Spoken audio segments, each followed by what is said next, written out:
In a ruined building in Warsaw in the winter of 1944, a German army captain asked a starving man to play the piano.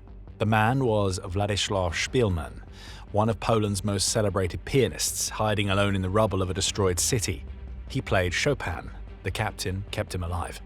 What happened to that captain afterward is a story that took 50 years to tell. That captain was Wilm Hosenfeld, a schoolteacher from a small town in Hesse, a Catholic, a father of 5, and a man who spent years watching what Germany was doing in Poland and quietly deciding he could not leave it unanswered. Hosenfeld was born on May 2, 1895 in Mackenzel, the son of a Catholic schoolteacher. He followed his father into teaching, completing his training just as the First World War began.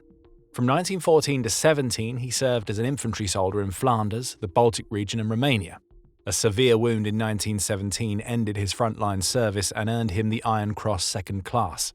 By 1920, he had married Anne-Marie Krummacher, settled in Thalau, and begun a teaching career. Over the following 2 decades, the couple raised 5 children. In 1935, Hosenfeld joined the Nazi Party. Like millions of Germans, he had been drawn in by the promise of national renewal after the humiliations of the Treaty of Versailles. But his Catholicism and his wife's pacifist convictions created a growing tension. By the late 1930s, the persecution of Jews and the regime's attacks on the church had left him increasingly alienated from the movement he had joined. He noted Kristallnacht in November 1938 with revulsion. When Germany invaded Poland on September 1, 1939, he was drafted into the Wehrmacht at the age of 44 and sent east within weeks. His first posting was Pianists, southwest of Warsaw, where he ran a prisoner of war camp holding thousands of captured Polish prisoners. From the outset, he bent the rules. He allowed family members to visit despite orders prohibiting it, and released individuals he considered wrongly detained. He intervened on behalf of Zofia Cieciora, a pregnant Polish woman whose husband was held in the camp, and arranged the man's release. He later helped her brother-in-law, a Catholic priest named Antoni Cieciora, by employing him to teach Polish to Wehrmacht officers, shielding him from deportation. In July 1940, Hosenfeld was transferred to Warsaw and assigned as a sports and culture officer, running the army stadium on the Vistula. The posting gave him unusual freedom of movement and contact with the city's population. What he witnessed deepened his opposition to the occupation.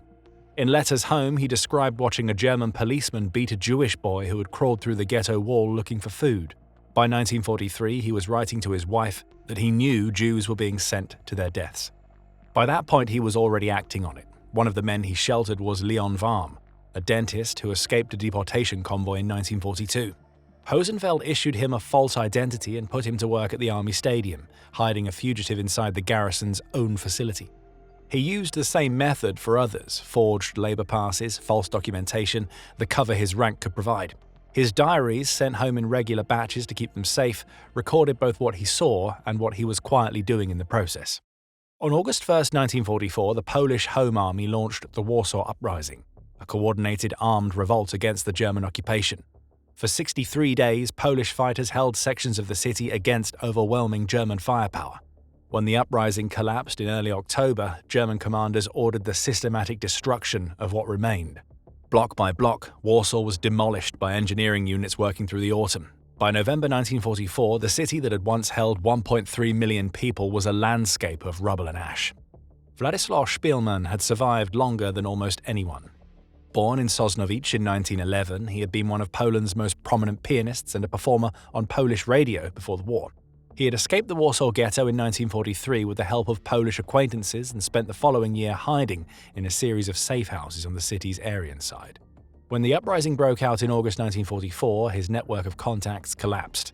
By November, he was alone in the ruins of a building at Alaya near Podlegloski 223, starving, without water or heat, and with no means of escape.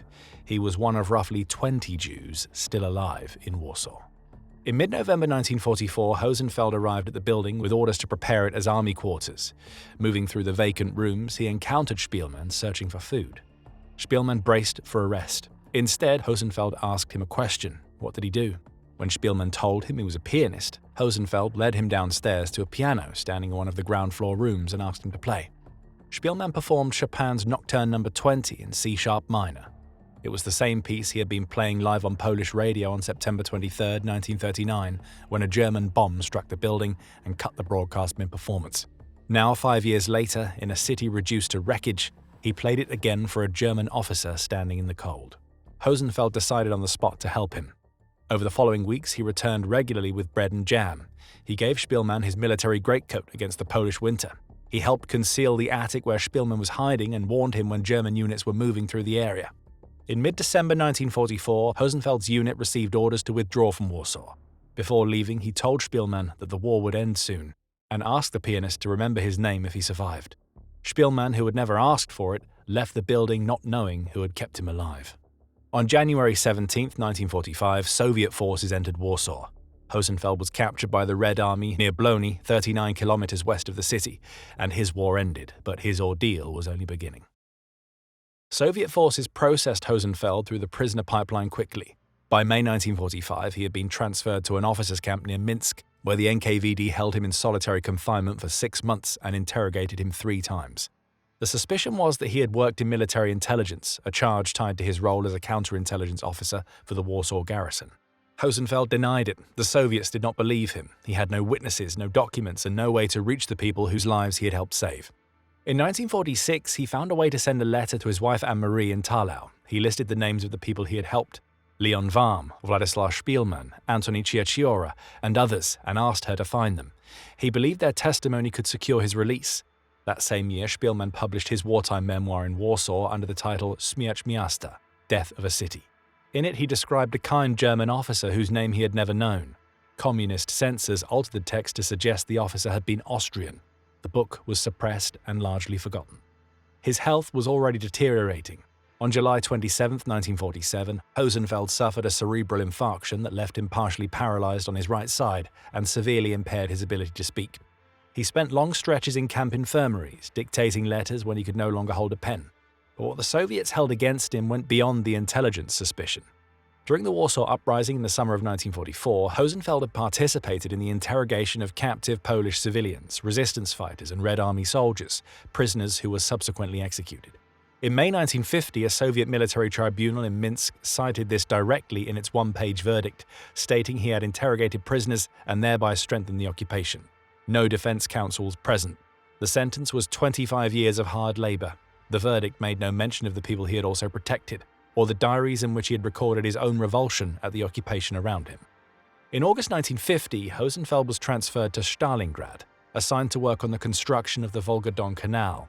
3 months later, Leon Warm traveled to Tallinn to visit Hosenfeld's wife, and then wrote to Szpilman in Warsaw, revealing the name and location of the officer who had saved him. Szpilman appealed to Jakub Berman, a senior figure in the Polish Communist Politburo, but Berman was direct. The Soviets had classified Hosenfeld as a spy, and the case lay beyond Polish jurisdiction. Nothing could be done. By 1951, his appeal had been rejected and his letters home had stopped making sense. On August 13, 1952, Wilm Hosenfeld died of an aortic rupture in a camp hospital in Stalingrad. He was 57 years old. He had been a Soviet prisoner for 7 years and 4 months. He had never seen his wife or his 5 children again. The writer Wolf Biermann, who later studied Hosenfeld's captivity in detail, described him at the end as a beaten child who does not understand the blows. The NKVD, Biermann noted, had treated his accounts of saving Jews as particularly suspicious, evidence of a cover story rather than the truth. Szpilman learned of his death and continued corresponding with the Hosenfeld family for years afterward.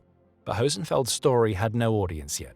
The 1946 memoir remained suppressed in Poland, its subject unnamed and its German hero recast as Austrian. Outside the families directly involved, almost no one knew that the officer who had kept the pianist alive had died in a labor camp east of the Volga. That changed in 1999 when The Pianist was republished in German and English, restored to Szpilman's original account with Hosenfeld's identity intact. Szpilman had submitted an application to Yad Vashem the previous year, in November 1998, formally requesting that Hosenfeld be recognized as righteous among the nations. He died on July 6, 2000, before the committee reached its decision. His son Andrei continued the campaign. In 2002, Roman Polanski's film adaptation of The Pianist won 3 Academy Awards, including Best Director. German actor Thomas Kretschmann played Hosenfeld in the film's pivotal final act. Within months, Hosenfeld's name was known across Europe and beyond. In 2004, Germany's Military History Research Office published his wartime letters and diaries in full. 900 pages of testimony from a man who had recorded his own conscience in real time, sending the notebooks home so they would survive. Recognition followed in stages, but it came. In October 2007, Polish President Lech Kaczynski posthumously awarded Hosenfeld the Commander's Cross of the Order of Polonia Restituta. In February 2009, Yad Vashem formally designated him Righteous Among the Nations, one of a very small number of German army officers to ever receive the honor. His son Detlev accepted the award in Berlin, with Szpilman's widow Halina present in the room. On December 4, 2011, a plaque in Polish and English was unveiled at Alea Niepodległości 223 in Warsaw, the building where a German captain had once asked a starving man to play Chopin, and then kept his word. Thanks for watching. If you found this video insightful, watch Mannerheim, the marshal who defied Hitler and saved Finland, next. Like this video, subscribe, and hit the bell for more History Inside, and we'll see you in the next one.